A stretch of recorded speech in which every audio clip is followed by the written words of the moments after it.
नमस्कार, आप देख रहे हैं प्राइम न्यूज। मैं हूं आपके साथ प्रियंका। यूपी में पिछले 6 साल में महिलाओं बच्चियों के खिलाफ अपराध में कमी आई है। जो अपराध यहां पर महिलाओं और बच्चों के खिलाफ होता था, बच्चियों के खिलाफ होता था, उसके ग्राफ में काफी हद तक कमी आ गई है। सीएम योगी महिला अपराधों समेत प्रदेश के लॉ एंड ऑर्डर को लेकर लगातार मॉनिटरिंग कर रही हैं। मुख्य सचिव हर महीने समीक्षा बैठक कर रही हैं, तो वहीं पर डीजीपी पुलिस अधिकारियों को समय समय पर इन अपराधों को लेकर दिशा निर्देश भी देते रहते हैं। यानी कि अपने दफ्तरों में नहीं बैठते हैं, बल्कि ग्राउंड जीरो पर काम करते हुए नजर आते हैं। इन कोशिशों से ऐसे अपराधों पर नियंत्रण लाने में काफी हद तक सफलता मिली है। महिला और बाल सुरक्षा संगठन ने 6 जुलाई तक महिला अपराध संबंधी मामलों को 97.80% तक निस्तारित किया। और ये देखिए, आपको जीएफएक्स के जरिए भी समझा रहे हैं कि किस तरीके से महिला और बच्चों के खिलाफ जो अपराध होते हैं उस बाबत योगी सरकार काम कर रही है। यूपी में महिला अपराध के आंकड़ों में कमी आई है। महिला अपराध निस्तारण मामले में भदोही यूपी में नंबर 1 है। भदोही में 230 मामले दर्ज हुए। 230 मामलों में आपको बता दें कि लगातार जो कार्रवाई है वो काफी तेजी से देखने को मिली। बलरामपुर में 605 मामले दर्ज हुए। 601 मामलों में यहाँ पर मामला पूरी तरीके से अगर देखा जाए तो जांच पड़ताल उसमें की गई। 2019 में आपको बता दें कि 59,000 से ज्यादा मामले थे। 2020 में 49,000 से यहाँ पर ज़्यादा मामले रहे। 2021 में 56,000 से ज़्यादा मामले सामने आए। तो महिला अपराध में कमी आई है और रेप और पॉक्सो एक्ट के निस्तारण में भी यूपी दूसरे नंबर पर है। तो इस तरह से पूरे देश में उत्तर प्रदेश ने दूसरा स्थान प्राप्त कर लिया है। इसी तरीके से लंबित मामलों के निस्तारण में भी पूरे देश में उत्तर प्रदेश ने दूसरा स्थान प्राप्त किया। इन मामलों में FIR दर्ज कर जाँच के मामले में पूरे देश में उत्तर प्रदेश 5वें स्थान पर है। तो आपको बता दें कि उत्तर प्रदेश में महिलाओं और बच्चियों के खिलाफ अपराध को रोकने में योगी सरकार का प्रशासन और साथ ही पुलिस महकमा लगातार काम करते हुए नजर आ रहे हैं, जिसका नतीजा ये है कि अब उस ग्राफ में कमी आई है जो कभी आसमान छूता था। जी हाँ, 2020 में भी कमी आई है और इस बाबत अगर देखा जाए तो 2021 में 56,083 मामले सामने आए। तो महिला संबंधित अपराध के निस्तारण के मामले में यूपी यहाँ पर देखा जाए तो सबसे आगे है। और साथ ही सीएम योगी ने महिला अपराध पर जीरो टॉलरेंस की नीति के निर्देश दिए थे। कम से कम समय में आरोपियों को सजा दिलाने की बात कही गई थी। और साथ ही आपको बता दें कि यहाँ पर यूपी में महिला अपराध के आंकड़ों में कमी दर्ज की गई है। और ऐसे में बेटियां उत्तर प्रदेश में भयमुक्त होकर पढ़ाई करें, भयमुक्त होकर शिक्षा ग्रहण करें, भयमुक्त होकर अपना जीवन जिए, उसी बाबत लगातार योगी सरकार काम कर रही है। उत्तर प्रदेश को लेकर अलग अलग मंचों से सीएम योगी आदित्यनाथ कहते आए हैं कि एक वक्त वो भी हुआ करता था जब सूबे में दूसरी पार्टी की सरकारें थी, तो उस दौरान जो बच्चियां थी वो घर से बाहर निकलकर पढ़ाई करने में ऐसा लगता था कि माँ बाप का दिल बैठा रहता था कि जब तक वो घर वापस नहीं आ जाती थी। लेकिन आज जो घर की बच्चियां हैं, जो घर की बेटियां हैं, उत्तर प्रदेश की जो बेटियां हैं, वो न सिर्फ खुले आसमान में सांस ले रही हैं, बल्कि सुरक्षात्मक माहौल में अपना जीवन जी रही हैं, पढ़ाई लिखाई कर रही हैं, नौकरी कर रही हैं, अपना भविष्य और वर्तमान दोनों बना रही हैं। और उसी बाबत आपको बता दें कि जिस तरीके से योगी सरकार काम कर रही है लॉ एंड ऑर्डर पर, जिस तरीके से योगी सरकार काम कर रही है अपराधियों पर नियंत्रण पर, अपराध पर नियंत्रण पर, उसका नतीजा ये है कि अब जो NCRP के आंकड़े आए हैं उसके मुताबिक उत्तर प्रदेश की बेटियां अब सुरक्षित हैं। और उसके साथ साथ महिला अपराध में कमी आई है, ये भी कहा जा रहा है। तो आपको बता दें कि देश और विदेशों में राज्य की अलग छवि बन रही है। निवेश अच्छे छवि से प्रभावित है और उसके साथ साथ $1 ट्रिलियन इकोनॉमी की बात भी कही गई है। और जानकारी जो सामने आ रही है उसके मुताबिक योगी सरकार उत्तर प्रदेश में आने के बाद बच्चियों के लिए यूपी अब सुरक्षित हुआ है। देश में दूसरे नंबर पर उत्तर प्रदेश है। और महिला संबंधी अपराधों के निस्तारण में यूपी पूरे देश में दूसरे स्थान पर है।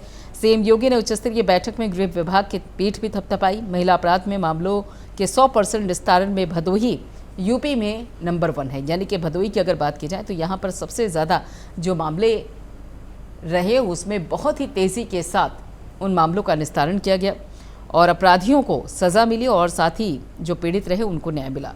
तो यूपी में पिछले 6 साल में महिलाओं और बच्चियों के खिलाफ अपराध में कमी आई। मुख्यमंत्री योगी आदित्यनाथ महिला अपराधों समेत प्रदेश के लॉ एंड ऑर्डर को लेकर लगातार मॉनिटरिंग कर रही हैं। मुख्य सचिव हर महीने समीक्षा बैठक करते हैं। डीजीपी पुलिस अधिकारियों को समय समय पर इन अपराधों को लेकर दिशा निर्देश देते रहते हैं। इन कोशिशों में ऐसे अपराधों पर नियंत्रण लाने में काफ़ी हद तक सफलता भी मिली है।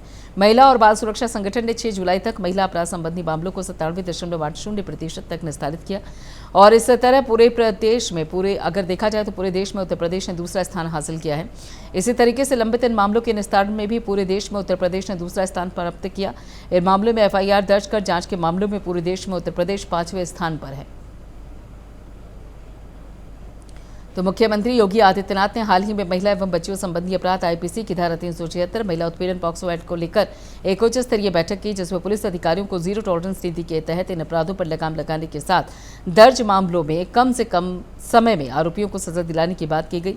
इस पर पुलिस अधिकारियों ने CM योगी को बताया कि 6 जुलाई 2023 तक IPC की धारा 376 और पॉक्सो एक्ट के तहत FIR को निस्तारित करके 97.80% के साथ प्रदेश ने दूसरे स्थान पर पूरे देश में जगह बनाई है।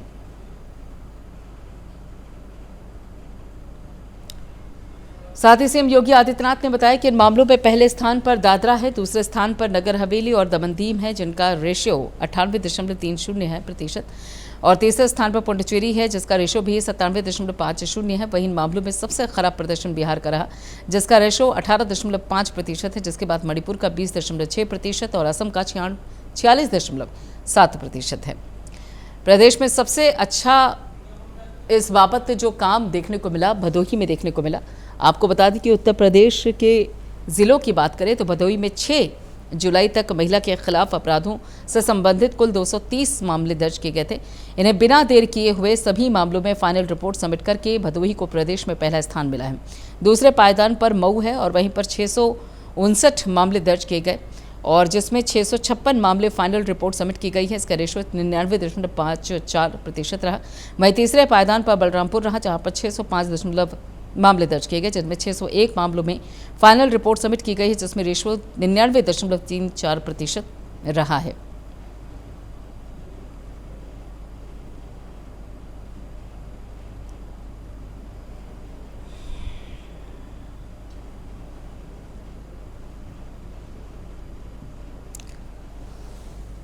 तो यहाँ पर आपको बता दें कि महिला अपराध में कमी आई है। उत्तर प्रदेश इस बाबत दूसरे पायदान पर है। रेप और पॉक्सो एक्ट के तहत निस्तारण में यूपी दूसरे नंबर पर है। CM योगी ने कहा कि महिला अपराध पर जीरो टॉलरेंस की नीति के साथ उत्तर प्रदेश की सरकार काम कर रही है।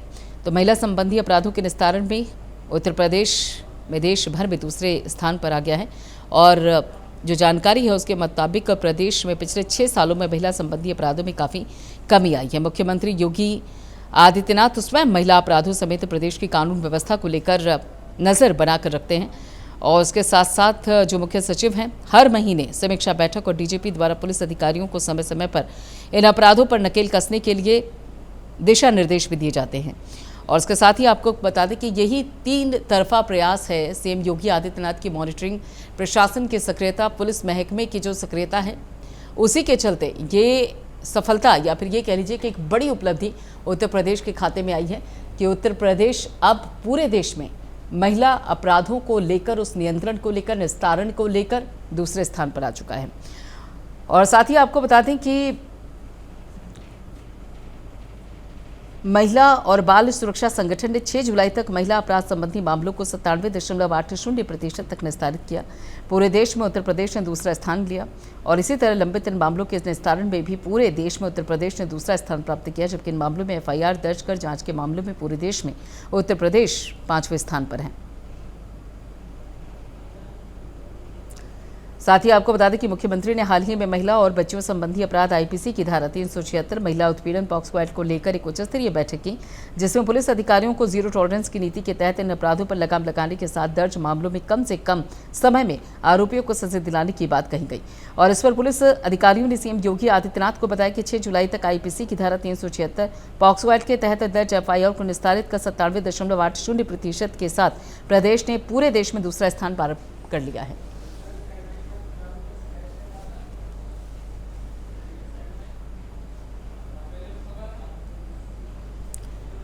तो आपको बता दें कि उत्तर प्रदेश में जिस तरीके से महिलाओं के खिलाफ जो अपराध होता है उस पर लगाम लगाने में योगी सरकार किस हद तक सफल है, उसकी बानगी है ये पूरी रिपोर्ट कि अब पूरे देश में उत्तर प्रदेश दूसरे स्थान पर है। इसी बाबत चर्चा करने के लिए हमारे खास मेहमान हमारे साथ जुड़े हुए हैं। आपको बता दें कि अनिता अग्रवाल हैं, नेता बीजेपी, और शिल्पी चौधरी हैं, नेता सपा, भाग्यश्री सैनी है, सामाजिक कार्यकर्ता, और ज्ञान प्रकाश चतुर्वेदी हैं, पूर्व IPS। आप सभी लोगों का बहुत बहुत स्वागत है इस चर्चा में। सबसे पहले यहाँ पे अनिता अग्रवाल जी, बहुत बहुत बधाई। एक बड़ी उपलब्धि यहाँ पर यूपी सरकार के हाथ में आई है, और ऐसे में अगर देखा जाए तो छवि, तस्वीर, तकदीर बदलने में ये जो उपलब्धि है बहुत मायने रखती है। ये बात सही कह रही है कि पहले यूपी की पहचान अपराधियों से होती थी, यहाँ के दंगों से होती थी, यहाँ के उससे होती थी, लेकिन जब से हमारी योगी सरकार आई है आप देखिए काफी अपराध मुक्त हो गए हैं।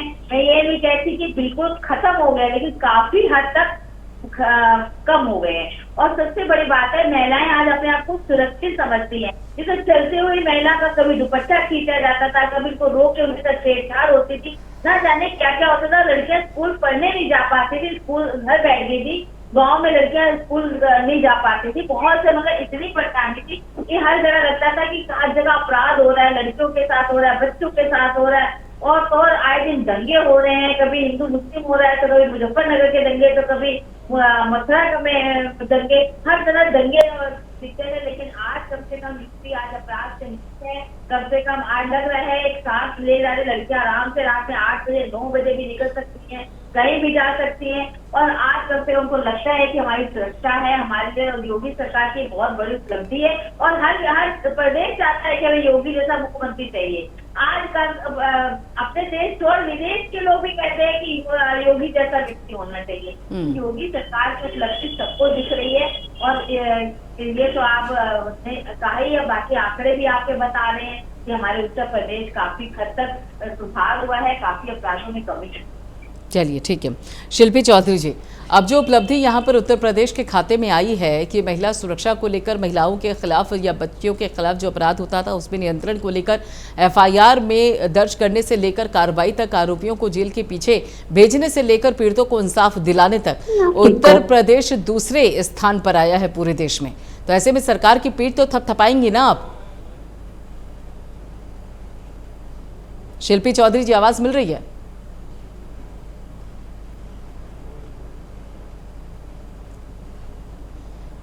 चलिए, उन तक मेरी आवाज़ नहीं पहुंच पा रही है। भाग्यश्री जी, अगर देखा जाए, देखिए सामाजिक कार्यकर्ता हैं आप, समाज के बीच में रहती हैं, और जाहिर है कि जिस तरीके से उत्तर प्रदेश की महिलाएं हैं, बच्चियां हैं, उनसे आप सीधे तरीके से मुखातिब होती होंगी। जो आंकड़े अभी सामने आए हैं, जिस तरीके से एक उपलब्धि उत्तर प्रदेश के खाते में आई है, उस बाबत आप मानती हैं कि ज़मीनी हकीकत भी बिल्कुल यही है, और उसके साथ साथ आंकड़ों के हिसाब से ही उत्तर प्रदेश में अब बच्चियां, महिलाएं सभी सुरक्षित हैं? देखिए Priyanka, being a social activist और सेकंड ऑफ वुमेन, मैं यही बात कहूंगी सबसे पहले कि थोड़े समय पहले की अगर हम लोग बात करें तो उत्तर प्रदेश को हम लोग असुरक्षित स्टेट के रूप में देखते थे, लेकिन अभी जो उपलब्धि हम लोगों को मिल रही है, अभी जो योगी आदित्यनाथ जी की सरकार जो इनिशिएटिव वुमेन सिक्योरिटी को लेके हो रही है, वो एक एग्जाम्पल ये स्टेट अदर स्टेट्स के लिए बना रहा है। तो एज अ सोशल एक्टिविस्ट मैं आपको कुछ फैक्ट्स एंड फिगर्स के साथ बताना चाहूंगी।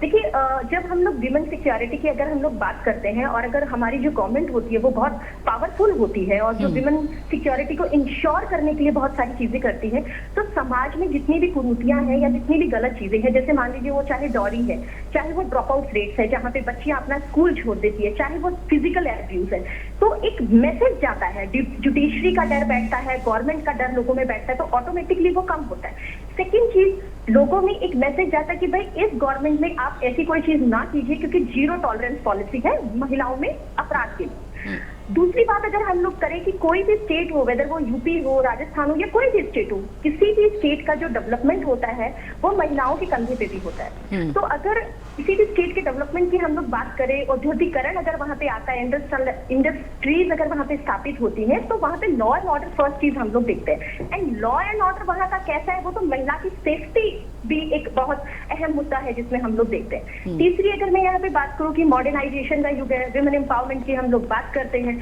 तो विमेन एम्पावरमेंट तो तभी होगा जब महिलाओं का इकोनॉमिक पार्टिसिपेशन बढ़ेगा, जो हमारा लेबर फोर्स में पार्टिसिपेशन की हम लोग बात करते हैं, और लेबर फोर्स में पार्टिसिपेशन तभी बढ़ेगा जब महिलाएं सुरक्षित है। आज अगर हम लोग, मैं सोसाइटी में जब बेटियों के बीच में काम करती हूँ, महिलाओं के बीच में काम करती हूँ, तो पहले हम लोग देखते थे कि महिलाएं बाहर नहीं निकलना चाहती थी। बेटियां जो ड्रॉप आउट होती है, जो अपना स्कूल छोड़ती हैं, उनमें अमूमन जो सबसे बड़ा रीजन होता था वो महिला सेफ्टी, बेटियों की सेफ्टी को लेकर पेरेंट्स बहुत ज्यादा डरे हुए रहते थे। लेकिन जिस हिसाब से गवर्नमेंट काम कर रही है, जिस हिसाब से उन्होंने जो इनिशिएटिव्स ले रही है, जो छोटी छोटी चीजों पे फोकस हम लोग कर रहे हैं, उसमें महिलाओं में और बेटियों में कॉन्फिडेंस आया है। नो डाउट, बिल्कुल ये बहुत बड़ी बात आपने कही है। बिल्कुल भाग्यश्री, ये आपने बिल्कुल बहुत बड़ी बात की है भाग्यश्री जी, कि एक कॉन्फिडेंस आया है, और वो कॉन्फिडेंस ही बहुत बड़ा बेस होता है जब बच्चियां घर से बाहर निकलने की हिम्मत करती हैं, कॉलेज स्कूल जाने की हिम्मत करती है, नौकरी करने की हिम्मत करती है, छोटा बड़ा व्यवसाय करने की हिम्मत करती है, अपना भविष्य बनाने की हिम्मत करती है। शिल्पी जी, आप तक मेरी आवाज़ पहुंच रही है क्या? जी ठीक है शिल्पी जी, देखिए यहाँ पे सामाजिक कार्यकर्ता की भी आपने बात सुन ली, और उसके साथ साथ अनिता अग्रवाल की भी बात सुन ली, जो कि बीजेपी प्रवक्ता हैं। उसके साथ साथ वो आंकड़ा भी आपके सामने है, जिसके चलते ये कहा जा रहा है कि अब उत्तर प्रदेश में बेटियों के खिलाफ जो अपराध होते थे उसके निस्तारण को लेकर FIR दर्ज होने से लेकर आरोपियों को जेल भेजने तक, पीड़ितों को इंसाफ दिलाने तक, अब उत्तर प्रदेश नंबर 2 पर है पूरे देश में। पीठ थपथपाएंगी यूपी सरकार की या सिर्फ मुस्कुराएंगी? मैं मुस्कुराऊंगी, क्यों ना मुस्कुराऊं। मैं उत्तर प्रदेश के हालात जमीन पर देख रही हूँ, और लगातार देख रही हूँ, पिछले 6 सालों से देख रही हूँ। मिशन शक्ति, जिसका बहुत नगाड़ा पीटते हैं, ढोल पीटते हैं भारतीय जनता पार्टी के लोग और उत्तर प्रदेश सरकार, इनके मिशन शक्ति के अधिकारियों को आज तक यही नहीं पता था कि मिशन शक्ति में इन्हें करना क्या है। इन्होंने अलग अलग NGOs को पकड़ा, बोले कुछ भी कर दीजिए, पैसा भी आप ही को खर्च करना, हमारे पास बजट नहीं है। पिंक बूथ के नाम पे इनकी एक जो योजना, इन्होंने कहा कि महिलाओं की सुरक्षा के लिए हम हर चौराहे पे कराएंगे। मात्र 100 बूथ लगाए गए लखनऊ में, और कभी भी वो एक्टिव नहीं हुए, कोई भी उस पर कार्रवाई नहीं होती। अच्छा, ये सामाजिक कार्यकर्ता कह रही थी कि बच्चियों में ड्रॉप आउट की समस्या होती है सुरक्षा से, तो मैं उनको करेक्ट करना चाहती हूँ कि सुरक्षा के अलावा बहुत महत्वपूर्ण होता है प्यूबरिटी एज के बच्चियों की ड्रॉप आउट की समस्या होती है सैनिटरी पैड और सैनिटरी नैपकिन और सैनिटेशन। प्लीज इसको करेक्ट करें। इस तरीके से आप कुछ भी कहेंगे तो वो नहीं चलता है। जो लड़कियां 8वीं तक आती हैं और उनके जब मासिक धर्म शुरू होते हैं, सैनिटेशन एक बहुत बड़ी समस्या थी, जिसको कि सिर्फ टॉयलेट ब्लॉक बनवाकर ही काउंटर किया जा सकता है। सुरक्षा, 6 साल से भारतीय जनता पार्टी की सरकार है इस प्रदेश में। कुलदीप सिंह सेंगर भी यही हैं, चिन्मय आनंद भी यही हैं, और ब्रजभूषण शरण सिंह, कल उनका ताजा वीडियो आया है किस तरीके से अभद्रता उन्होंने एक पत्रकार के मुंह पे दरवाजा बंद किया और उसका हाथ टूटता बचा है। जिस पार्टी के नेता इस तरीके के आदर्श स्थापित कर रहे हैं, कुलदीप सिंह सेंगर ने क्या नहीं किया। उन्नाव भारत की रेप कैपिटल कहलाने लगा था योगी पार्ट 1 में। पार्ट 2 के तो हालात ही क्या हैं, और महिलाओं को बहुत, बच्चियों को बहुत मदद मिल रही होगी। आपने कहा FIR के निस्तारण हो रहे हैं, सजा मिल रहे हैं। देखिए, आपकी फाइलों में मेरे गांव का मौसम गुलाबी है, ये आंकड़े हैं किताबी, ये आंकड़े हैं झूठे, और ये बातें किताबी हैं। भारतीय जनता पार्टी पूरी तरीके से झूठ की बातें करती है। जिस तरीके से कहते थे हजारों लाखों करोड़ के MOU साइन हुए, आज झूठ बता रहे हैं। एक मिनट, आ रही हूँ, एक मिनट रुकिए, एक बार शिल्पी जी की बात पूरी हो जाए, उसके बाद आती हूँ मैं आप लोगों के पास। देखिए, अपनी बारी पे बोलिए, हमने इनकी बात सुन ली, ये अपने बारे, ये तो सरकार है, इन्हें तो अपनी पीठ थपथपानी है। इन्वेस्टर समिट हुआ, ग्लोबल इन्वेस्टर समिट हुआ, हजारों करोड़ के इन्वेस्टमेंट उत्तर प्रदेश में आ रहे हैं, ये भी दावे इसी सरकार ने किए और इसी भारतीय जनता पार्टी के लोगों ने किए। लेकिन आज इनके इन्वेस्टर ढूंढने नहीं मिल रहे हैं, तो महिलाएं जिनके बलात्कार हो रहे हैं, आज की है, लड़कियों को ब्लैकमेल किया जा रहा है। अब रुकिए जरा, ठीक है शिल्पी जी, ठीक है शिल्पी जी, पूरे 1 मिनट तक आप, पूरे 1 मिनट तक आपने कंटिन्यू बोला। अब जरा रुकिएगा, अब जरा रुकिएगा, नहीं अब जरा रुकिए प्लीज, अब रुकिए। ठीक है शिल्पी जी, देखिए सुनो, दूसरों की भी तो बात सुनिएगा ना। अब जरा रुकिएगा। ज्ञान प्रकाश चतुर्वेदी जी का मैं रुक करूँ, उससे पहले यहाँ पे आपने जो पूरी बात कही उसमें 2 चीजें मैं आपसे पूछना चाह रही हूँ, उसके बाद में ज्ञान प्रकाश जी का रुक करूंगी। सबसे पहली बात, आपने कहा कि देखिए जो सत्ता पक्ष है वो तो सत्ता में है, इसलिए अपनी पीठ थपथपाएगी। तो क्या ऐसा नहीं है कि अब विपक्ष में समाजवादी पार्टी है तो चाहे कोई भी करे, कोई भी उपलब्धि हो, लेकिन टांग खींचनी है सत्ता पक्ष की? दूसरी एक मिनट अभी रुके, एक चीज और नहीं, महिलाओं ने कहा कि हमें न्याय मिला। विमेन पावर लाइन जिसको भारतीय जनता पार्टी ने आते ही बंद कर दिया, ठप कर दिया। क्यों किया?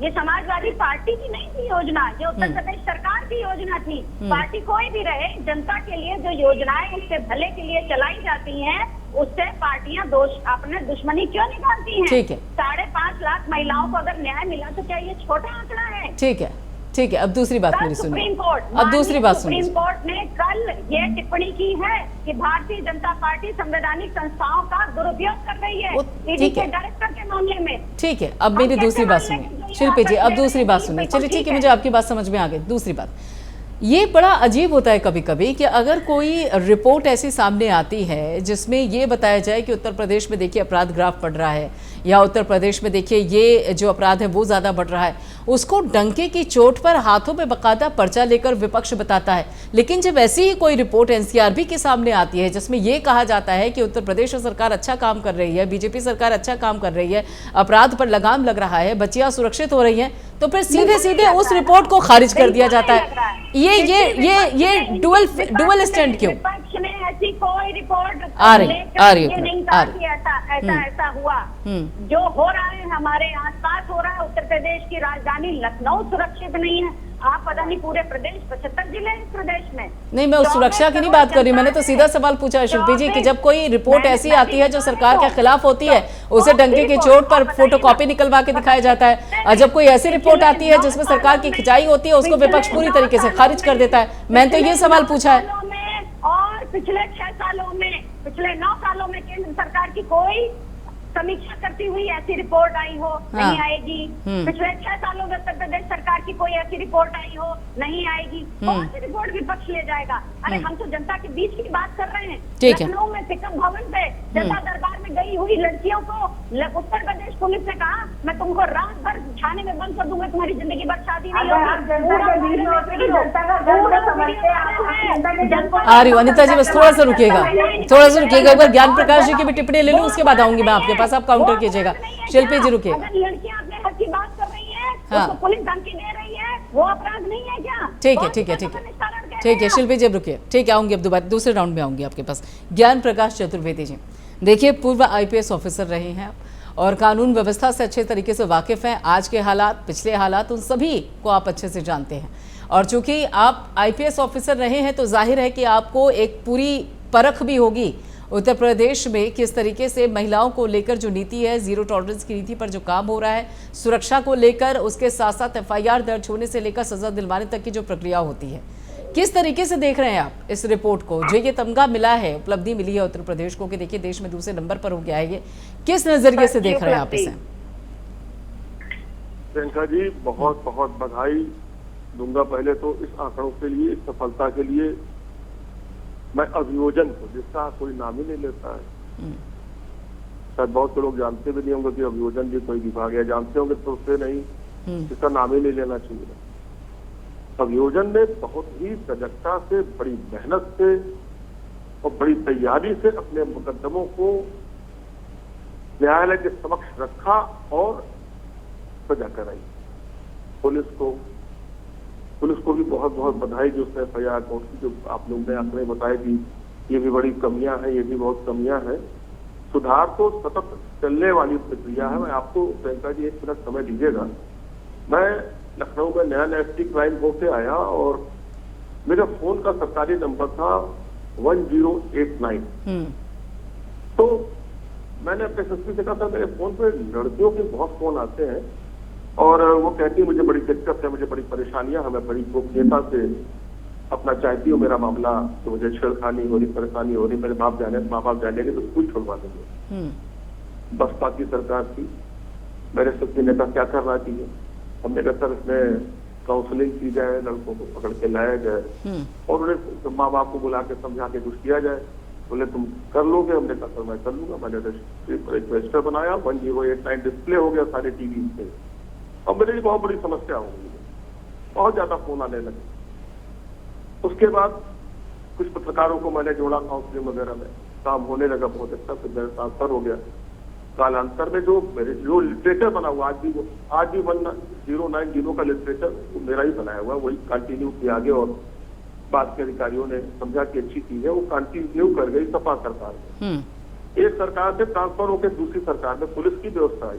ये किसी राजनीतिक व्यक्ति, मैडम और उनको मैं बता रहा हूँ अपनी बहनों को, कि किसी राजनीतिक व्यक्ति की नहीं थी, एक अगले से आपके भाई की थी, और वो बाद में 1090 के रूप में आज फल फूल रही है। बहुत ही ओवरबर्डन है, बहुत ही काम है वहां पर, और आज की सरकार में इसमें आपको सफलता देखने को मिल रही है। ये सतत चलने की प्रक्रिया है, इसमें राजनीति कहाँ से दिखाई पड़ गई, वहां ये हो गया, वहां ये हो गया, और वो बहुत बुरा हो गया। अरे हम भी कह रहे हैं जो बुरा हुआ है वो बहुत बुरा हुआ है, हम भी आपके डिबेट में आते हैं, पुलिस की बड़ी भर्त्सना करते हैं अगर पुलिस गलत होती है, और अच्छा होती तो आज अच्छा हुआ तो एक बार अच्छा कर दिया जाए ना, जिससे पुलिस का मनोबल बढ़ जाए, एवं डिमोरलाइज कर दिया जाए।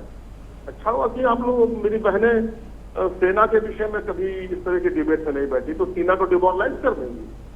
बहनों, मैं भी आपका भाई हूँ। मैं एक बात और कहना चाहता हूँ, अभियोजन अपना काम कर रही है, सरकारें अपना काम कर चुकी है, सरकार अपना काम कर रही है, पुलिस अपना काम बखूबी कर रही है, लेकिन जो मेरा व्यक्तिगत ध्येय था, जिससे मैंने लोगों को जोड़ने की कोशिश की, वो अभी नहीं हो पाया। ये मेरी बहनों से निवेदन है। या तमाम संगठन की महिलाएं मेरे पास, मेरी बहनें आती थी और हम लोग उनके साथ मिलकर काम करते थे। वो काम क्या था, आज समाज का भाई अभी सजग नहीं हो पाया। आज उनके सामने उसकी बहन को छेड़ा जाता है, उसको परेशान किया जाता है, तो भाई का तो काम ही नहीं है। तो पुलिस का काम है, वो पुलिस आएगी, वो करेगी, वो मुकदमा दर्ज करेगी। क्यों? कि समाज ने अपने अंदर सजगता लाने के लिए कसम खा रखी कि हम सजग नहीं होंगे। और मेरी बहनें, मेरे सारे नेता किसी भी पार्टी के हो, किस पार्टी के लोग वहां पहुंच के उस महिला को बचाने की कोशिश करते हैं, किस संगठन के लोग बचाने की कोशिश करते हैं, और क्यों नहीं करते हैं, समाज को क्यों नहीं जगाते हैं? मना कर रखा क्या कि पार्टी में टॉप लेवल किसी में नहीं, ये सब मत करना। छेड़खानी, पुलिस जाएगी, अदालत में जाएगा, और हम लोग बैठ के बहस खूब किया जाएगा, बड़ा ठीक रहेगा। तो तैयारी करके जाइएगा, आंकड़े पड़े। आप बोलते बहुत अच्छा है, फलाने जी आप भी बहुत अच्छा बोलते। क्यों? मैं व्यक्तिगत रूप से कह रहा हूं, मेरा जो ध्येय था, मैं मेरा भाई अभी तैयार नहीं हो रहा, मेरा बेटा किसी बेटी को छेड़ने से बचने के लिए तैयार नहीं हो रहा है। अगर कोई लड़की का अपहरण करके जा रहा है तो समाज का 4 आदमी पत्थर लेके उस पर चलाने के लिए तैयार नहीं हो रहा। क्यों? क्या दिखाना चाहते हैं? हम इतने शांति पसंद है कि जो घटना दुर्घटना हो रही, छुरा चाकू चल रहा, उसको होने दे। कोई तेजाब फेंक के जा रहा तो उसको दौड़ा के पकड़ने के लिए मना कर रखा पुलिस ने, नहीं मत पकड़ना। अगर माँ बाप ये शिक्षा दे रहे हैं तो गलत है। बिल्कुल, यानी कि कहीं ना कहीं देखा जाए तो उस सोच को, उस विचारधारा को बदलने की भी जरूरत है। ये बड़ा एक गंभीर सवाल है। बिल्कुल, ज्ञान प्रकाश जी फिर से होंगे आपके पास।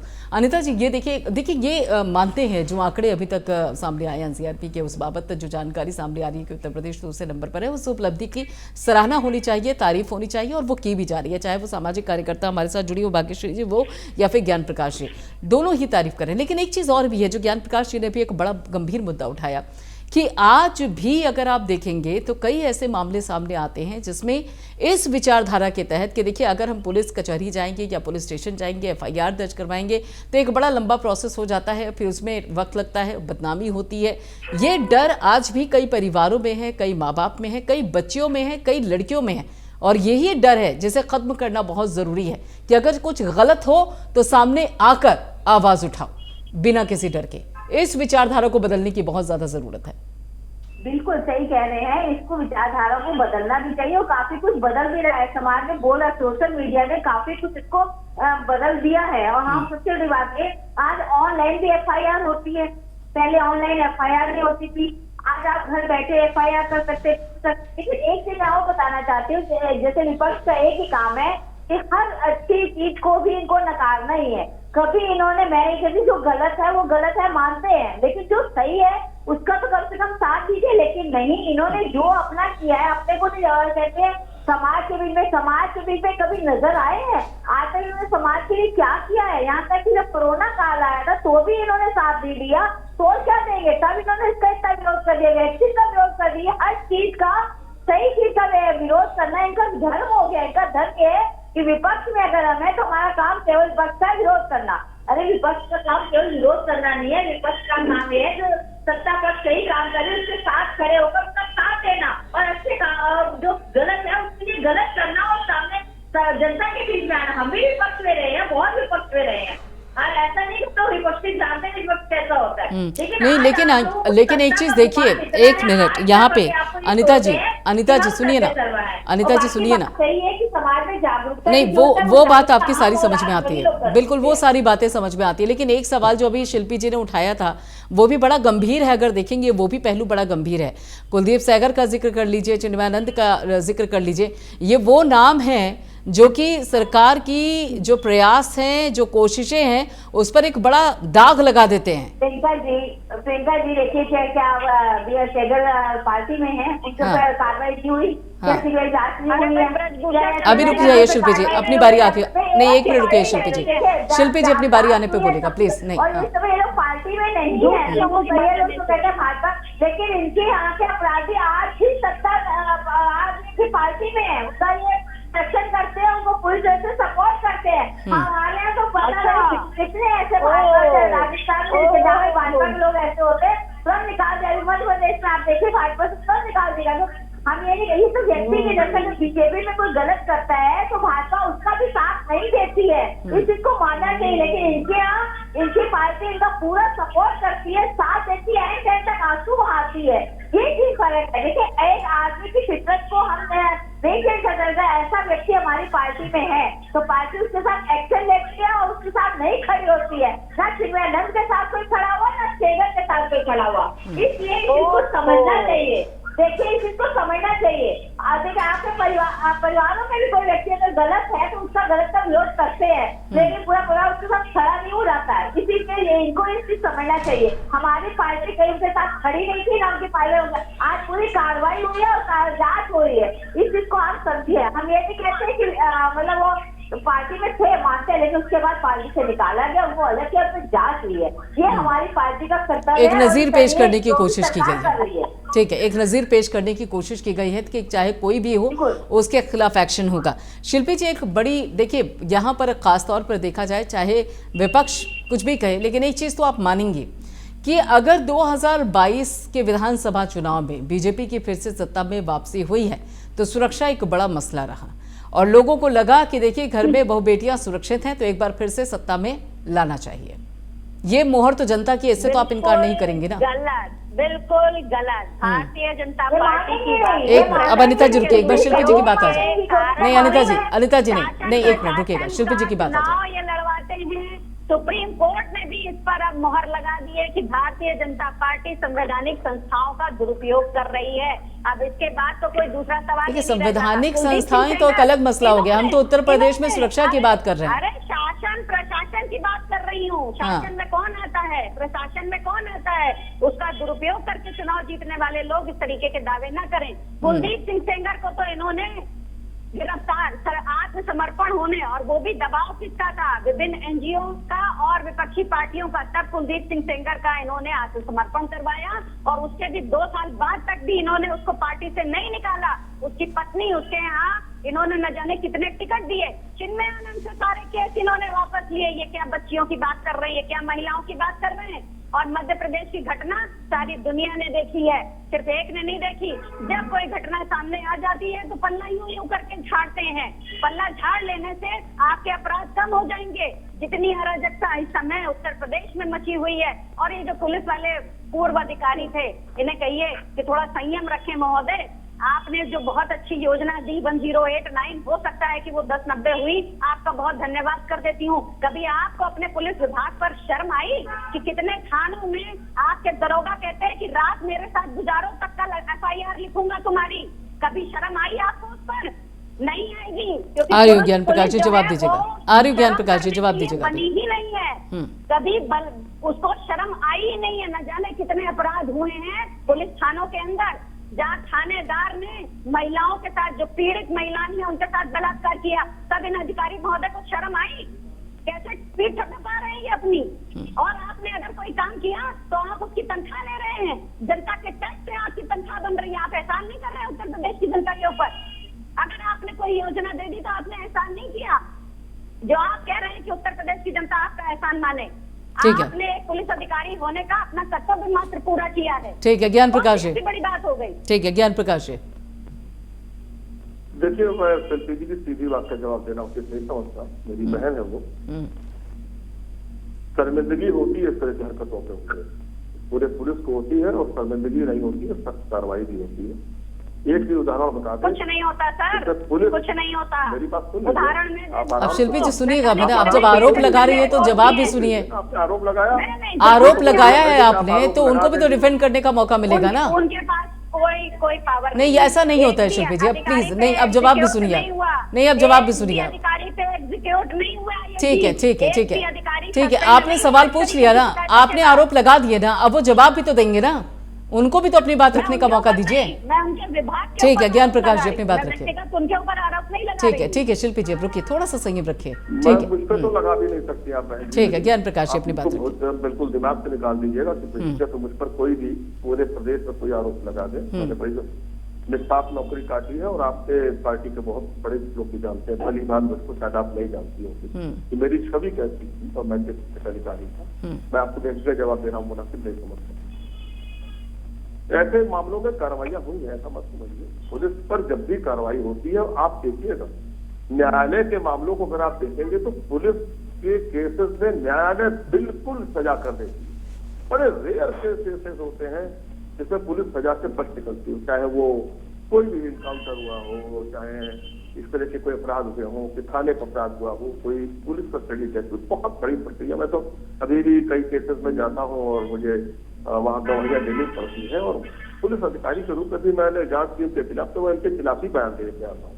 ये थोड़ी ना कि मैं उनके पक्ष में बयान दूंगा। सारी कार्रवाइयां होती हैं, आपके संज्ञान में होना चाहिए, कोई पक्का नहीं करता है। सबसे बड़ी बात यह है ना कि कमियां तो पूरे समाज में है, और पुलिस में भी है। ऐसे ऐसे लोग भी हैं भाई घूस ले लेते हैं तो पुलिस की इन्वेस्टिगेशन टीम उनको पकड़ लेती है, सजा देती है, जेल भेजती है। तो हम ये थोड़ी कर सकते हैं कि पुलिस बड़ी निष्पाप है।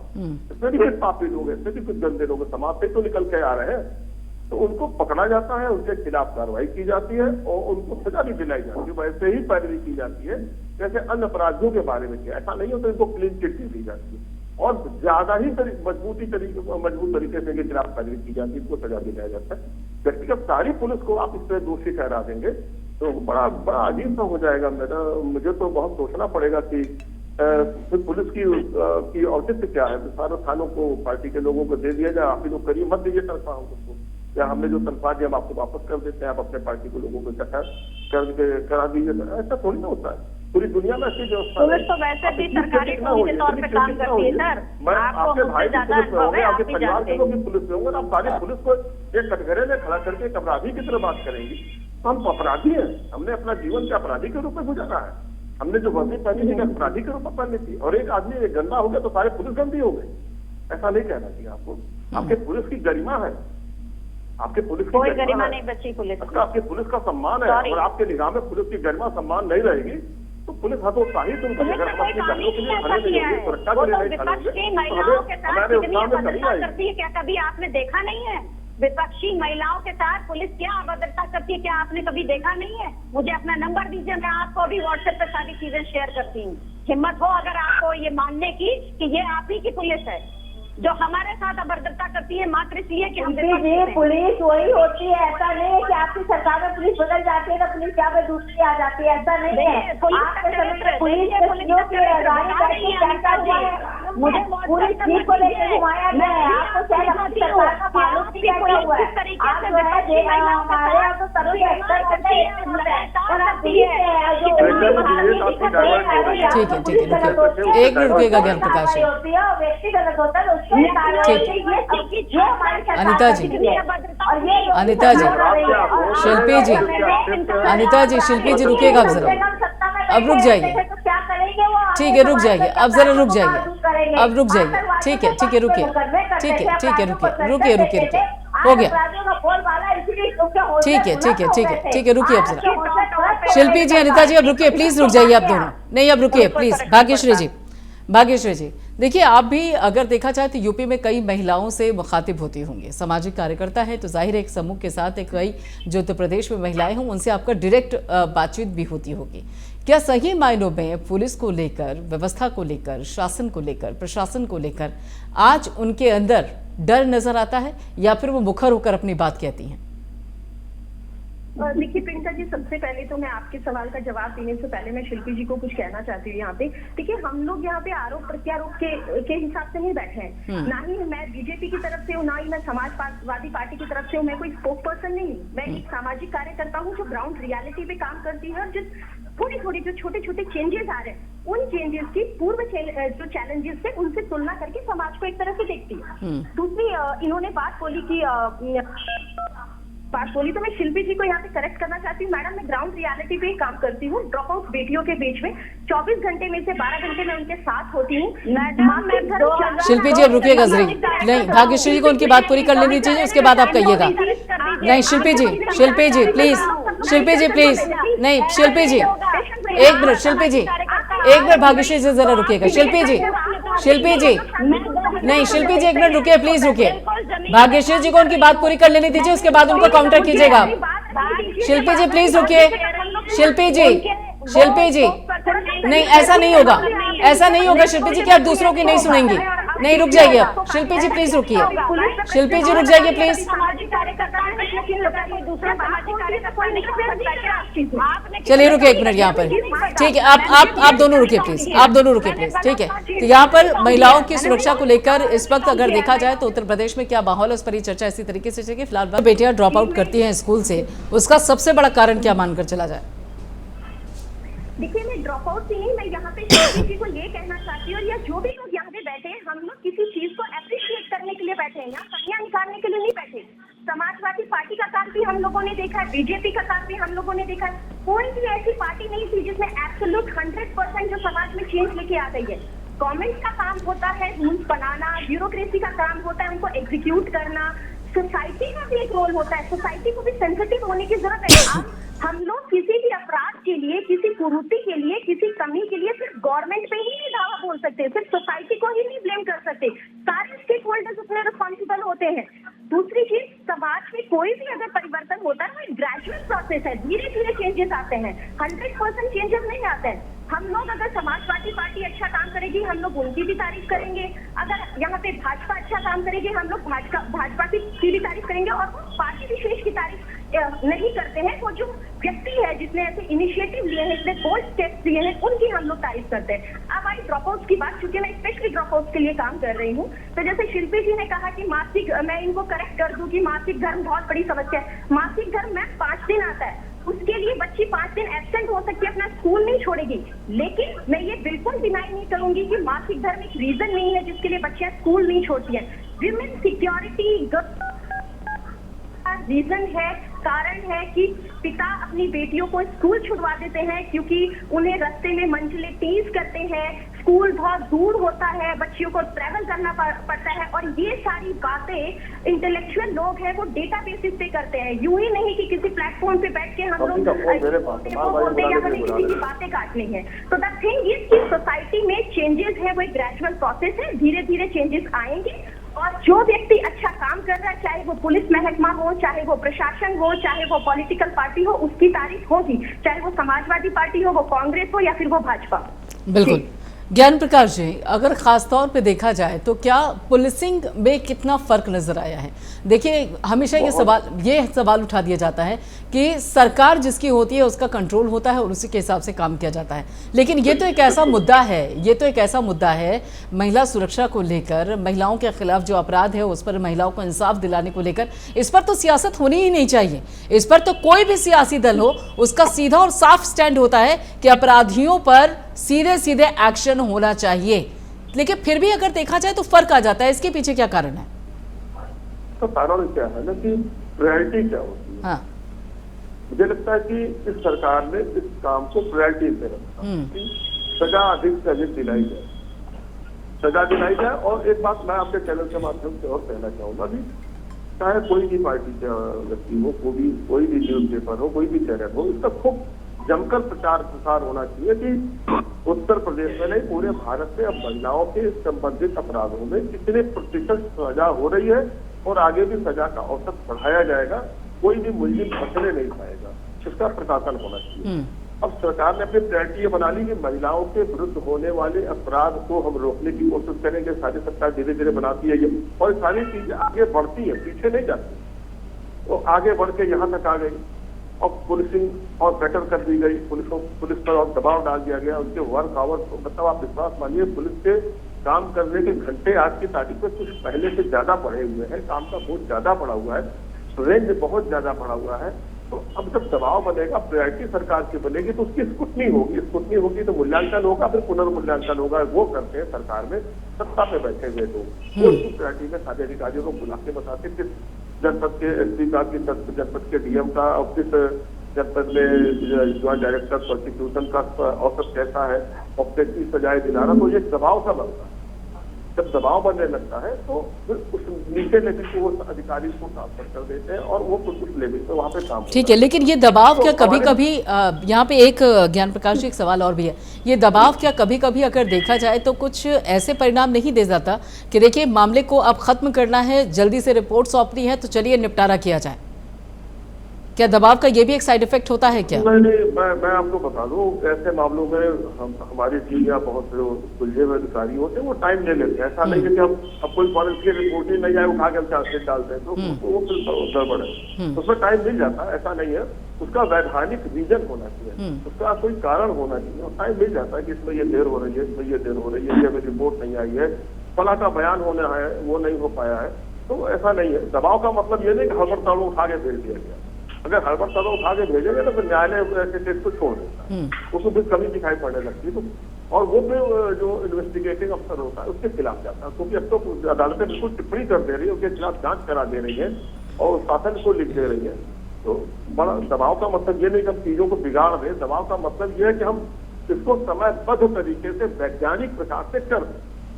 अब ये नहीं कि हम उसको टालते रहे कि कल कर देंगे, परसों कर देंगे। अभी है ऐसा नहीं कि मैं मानता हूँ कि अभी ऐसे तमाम पुलिस वाले हैं जो भी नहीं सारा कर देते होंगे 100% टाइम में।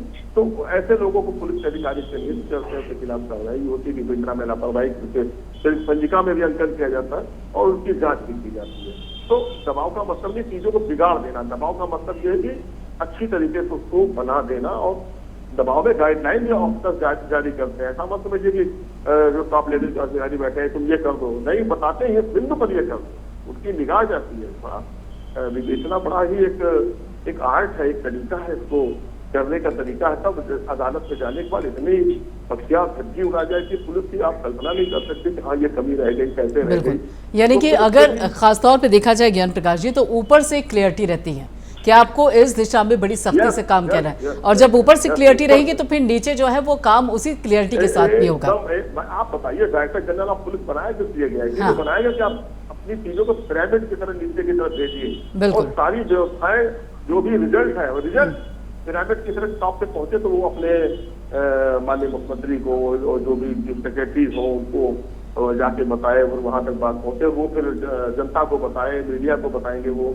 तो ये प्रक्रिया है ना प्रजातंत्र में, जो सारे लोगों को जानने का अधिकार है तो रिजल्ट भी, जैसे अपराध को जानने का अधिकार है उसी तरह रिजल्ट को भी जानने का अधिकार है। तो आज जैसे आप आज हम चर्चा किस बात से कर रहे हैं? आज हम किसी भी बलात्कार के मुद्दे पर चर्चा नहीं कर रहे हैं, किसी दहशत पे चर्चा नहीं कर रहे। आज बहुत अच्छी बात यह है कि हम लोग परिणाम पर चर्चा कर रहे हैं कि देखिए यह परिणाम आया, बिल्कुल कि एक सकारात्मक परिणाम आ रहा है, बिल्कुल एक सकारात्मक परिणाम आ रहा है। बिल्कुल ज्ञान प्रकाश जी, ठीक है, चर्चा में तो मैं पहली बार बैठा, मुझे ठीक लगा कि ये अराजनीतिक चर्चा है और न्यायालय से संबंधित, न्याय से संबंधित, महिलाओं के हित से संबंधित चर्चा हो रही है। बिल्कुल, और ये एक ऐसा मुद्दा है जिसमें सियासत की भी नहीं जानी चाहिए। अनिता जी देखिए अनिता जी, अगर ये जब कोई उपलब्धि आती है तो उसके साथ साथ जिम्मेदारी भी आती है और जिम्मेदारी को और ज्यादा गंभीरता के साथ उसका निर्वहन भी होना चाहिए। उपलब्धि है लेकिन उसके साथ साथ अब ये उम्मीद की जाएगी कि अब 0 नतीजा आए, चाहे फिर वो कोई भी जिला हो। भदोही नंबर 1 है तो ठीक है, बाकी जिले भी अब टॉप करने चाहिए। ये हमारा ऐसा हमारे मुख्यमंत्री कहते हैं कि 0 टॉलरेंस पे लाना है हमको उत्तर प्रदेश। ये हमारा मिशन है, हमारा संकल्प है, उसको हम लोग लेके चल रहे हैं। लेकिन सबसे ज्यादा कि सहयोग भी तो होना चाहिए। हम तो कहते हमारे जो सामाजिक तत्व में सहयोग करता है, जनता सहयोग कर रही है, विपक्ष को भी जनता के साथ खड़े होकर सहयोग करना चाहिए। विपक्ष का मुद्दा केवल ये नहीं है कि आप क्या विरोध करते रहे, विरोध ऐसा नहीं होना चाहिए। कब तक विपक्ष को भी अपनी भूमिका को समझना चाहिए कि मेरी क्या भूमिका है, मुझे कैसे करना है। तो अगर इनको विपक्ष में, आज विपक्ष में है तो पक्ष में भी आते ही ऐसा कि नहीं आता, उनको सब मालूम है कि आज पुलिस भी उंगली उठा रहे हैं, कभी सेना पे उंगली उठाते हैं, कभी डॉक्टर्स पे उंगली उठाते हैं। ये चीज तो समझिए कम से कम कि आप कभी मीडिया पे उठाते हैं, कहीं चीज हमारे सब है इसके, उनका तो साथ दीजिए। अरे आप विरोध करते करते आप इन लोगों का विरोध करने लग जाते हैं।